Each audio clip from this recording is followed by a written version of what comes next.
casă din sud-estul Europei care respiră, trăiește și iubește este casa E4 din cărămidă de la Wienerberger.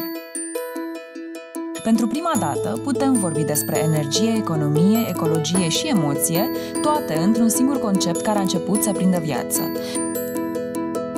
Grupul Wienerberger a lansat deja în 2012 în Austria conceptul de casă E4 din cărămidă. Acesta este un concept actual de construcție rezidențială eficientă energetic. Pur și simplu, această casă va consuma mult mai puțină energie decât alte sisteme, respectând în același timp cele mai recente standarde energetice la nivelul Uniunii Europene. Am venit cu cea mai bună soluție pe zi de zi din România, ca și conductivitate termică, acest Poroten 38 STH.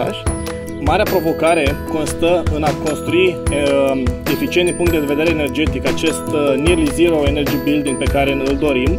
Noi am reușit să realizăm un proiect cu costuri accesibile și cu performanțe extraordinare. În spatele lui sunt peste 195 de ani de inovație pentru a crea o casă a viitorului cu un consum de energie aproape zero.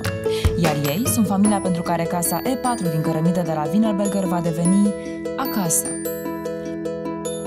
Află mai multe despre casa E4 din cărămidă de la Wienerberger, etapele de construcție și detaliile de proiect pe www.casae4.ro.